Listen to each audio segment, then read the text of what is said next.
Hi guys, quick video about this is my wife's car, a 2001 Miata NB. This is a special edition British Racing Green with tan leather interior. You'll see that I have the seats removed.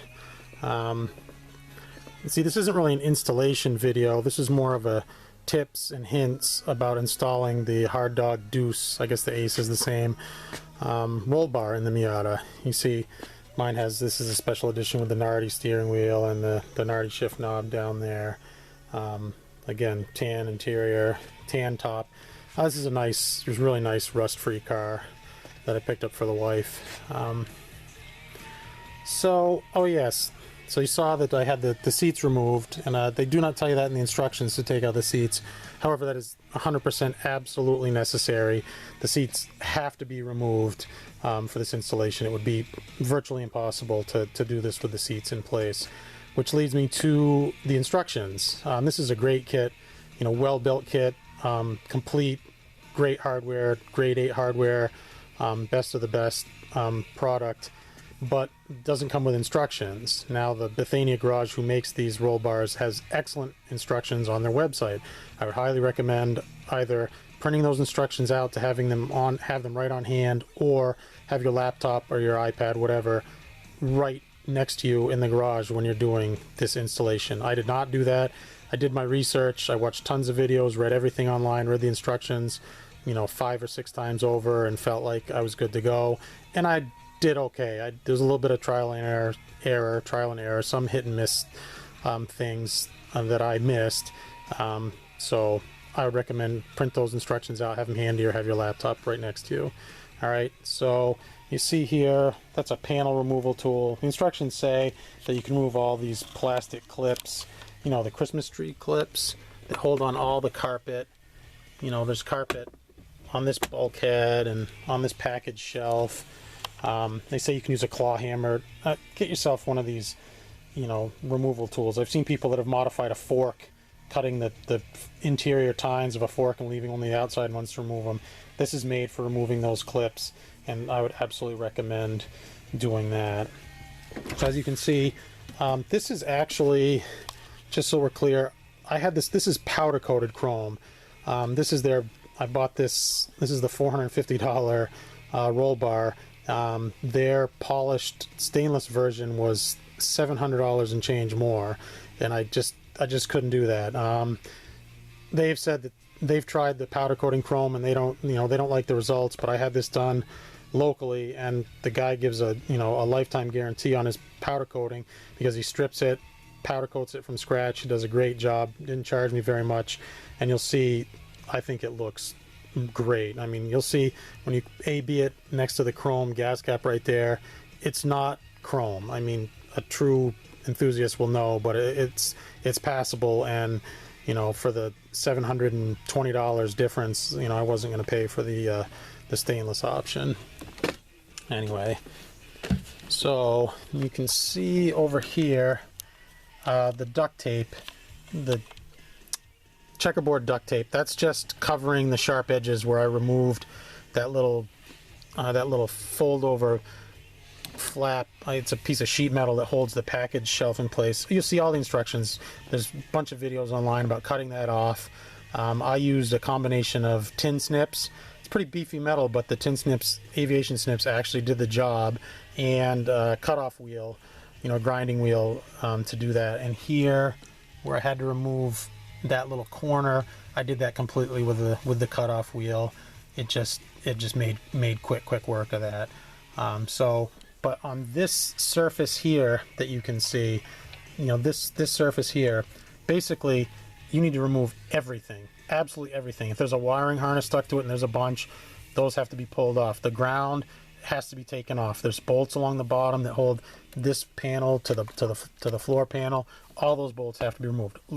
Everything, take everything off, make that thing as flush as possible. You don't have to drill the spot welds here and remove the bottom portion of the panel, just the part where it's folded over. You know, it has to be removed, and it has to be good and flush. You know, cut it as close to flush as you can, beat it back with a hammer, so on. So I don't know if you can see this. Maybe I'll move my light here a little bit. The seat belts. The seat belts have to be removed. The bolt that holds the seat belt in place, you know, it shares a bolt. The roll bar shares that mounting location. You know, it has its own separate bolt up here through that seat belt pillar, but that bolt is the same. Now, I had some issues here with the seat belt, and I'll try and explain why, so hopefully you guys don't have those same issues. Basically, when I removed that seat belt bolt, that one right there, it didn't really want to come out very good. Now there's a nut cert, you know, pressed in place behind the sheet metal that holds that bolt in place, but what was happening was, as it was coming out, the hole in the sheet metal, this is the sheet metal bracket here that holds the seat belt in place, and it is exactly the same size as the bolt. So the bolt, as I'm screwing it out, was trying to thread into the sheet metal, and if you've ever tried to thread two things together that both have the same threads, you know, two objects, bolting them together, it doesn't work. The threads will never line up. So when I went to put this back on, I had some problems. The threads were bunged up on one, and all I did was chase them, and that took care of it. On the other side, I just couldn't get it to thread whatsoever. So what I ended up doing was I took the sheet metal that holds the seatbelt in place, and I rounded it out. I made it bigger, just with a Dremel and a grinding stone on that, so that it's a true pass-through. Once the bolt can pass through this stupid piece of sheet metal without trying to thread on it, it threads right into this spot. So save yourself some time and just clearance that piece of sheet metal. It also fits in between the roll bar and the metal bulkhead part of the car. It's a little tight, but it will sneak right in there. Okay, so these bolts here in the back and here on the side, the ones the instructions tell you need a right angle drill for, you absolutely, positively, 100% need a right angle drill to drill those. I mean, you can do someone on the line said an ugly angle, but nigh on impossible. So those bolts in the back, I don't know if you can see this or not, but they are, the top's going up.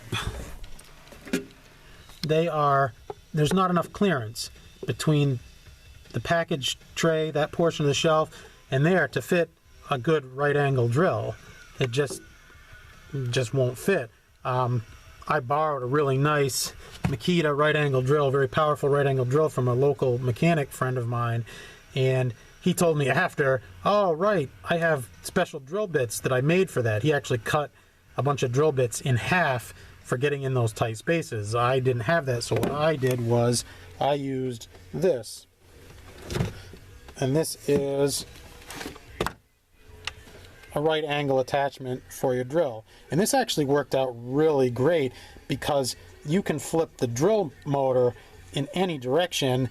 It really lets you get into those really hard to reach places where a right angle drill, even with a small half drill bit, would be very difficult. So what I did was I used the right angle drilling attachment, and that allowed me to sneak into these tight places. And what I did was I drilled a very small pilot hole here from the top, which was hard to access, and then I drilled from underneath with the large right angle drill with a 3/8 drill bit that was necessary.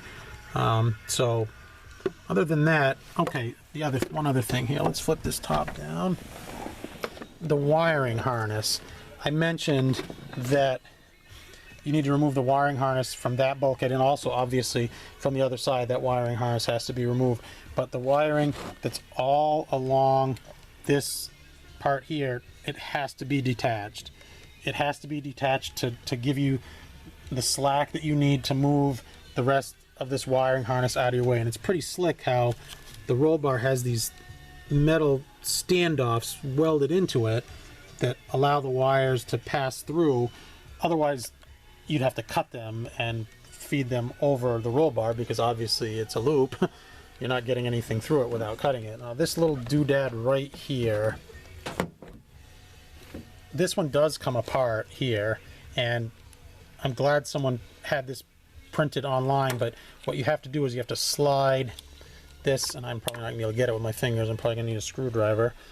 But this gray tab here will slide up. Boy, she doesn't want to come now. You know what? I'm not going to mess with this. I will probably just end up breaking it. Anyway, this tab slides up, and then this thing will split into the two halves. So you can see here, I've relocated that ground. Like I said, everything has to become unbolted from here. That ground is relocated. I did a nice job. I drilled a threaded hole, and I also drilled another hole for that slot. I did the same thing over here on the other side.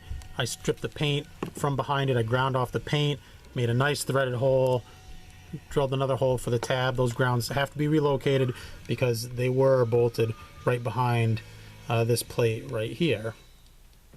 So, all right, there's some good tips. Relocate your grounds, move everything off that bulkhead. The seat belts, I didn't take the seat belts completely out of the way. The instructions say you have to unbolt them and, you know, take them completely out of the way. I just unbolted from down here and swung them out of the way. That's all I really needed to do. Oh, the other thing, I've read online where prepare yourself to fit the roll bar in and out several times, have help on hand. Not true. You follow the instructions well, you do a good job. I put this in once and I did it by myself. Having help would have been great, but I didn't have to take it in and out and fit it a bunch of times. I followed the instructions. I made sure that all my areas were clear, and this thing went right in. One time only. I mean, I might have to tip it back and forth for routing some of the wiring, but right in one time. And this wiring here, you'll see on this side, and again on this side, it still needs to be cleaned up some. I'm going to use some wire ties and some electrical tape, and I'm just going to tidy it up and make sure everything is out of the way. That still needs to be done. So let's go outside the car. Oops, door ding. So I just wanted to show you one thing here, because they don't show it in the instructions, but they talk about it. You see this vent here? That's part of your evaporative emission system. I think this evaporates fuel vapors or so on, but this is just a vent, and that little snap piece there, it snaps up up here where you're bolting your plates for the underside of the roll bar. So when you bolt those plates in place, if you haven't taken this off, don't worry, because it's going to pop right out. But this here, I don't know if you can see that. This is the wiring harness that they are talking about there. You can see those bolts. And and believe it or not, those fit really well. I mean, I drilled the holes out 3/8. You know, I moved the drill back and forth a little bit just to make those holes a little bit bigger. But the front ones slipped right on. No problem whatsoever. The back ones were a little bit more of a task, but not too bad. And I was able to position a wrench up top that held the bolt heads in place, and I bolted them myself from the bottom. I didn't have to have somebody else up top, working the other side of that bolt. I did it myself. There's enough metal there in the way that you can use, your right angle wrench will hold that in place. But here's what they're talking about: is taking this part here, this vent tube, and what they want you to do is they want you to stuff it here behind your wiring harness, because it will just hold it up and out of the way. And I don't really want to do this yet because I'm still going to, but this is what they're talking about. That's it. It's just going to hold that up and out of the way there. See? Nice. And this is all covered by the there's a splash shield, of course, that goes right in here that covers that off. So what I have left to do is I'm just going to hit that with some undercoating, like the instructions recommend.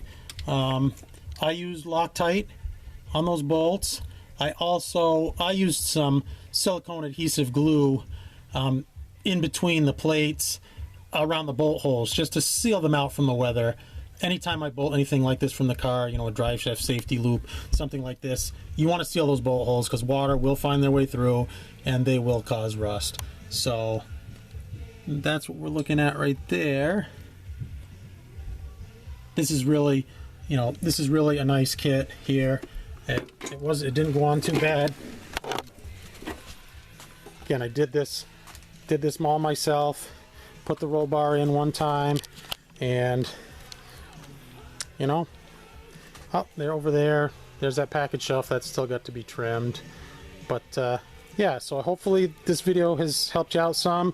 When you go to install your roll bar, you know, this old AC Cobra looking roll bar in your Miata. And like I said, I hope this helps. You know, thanks for watching, guys.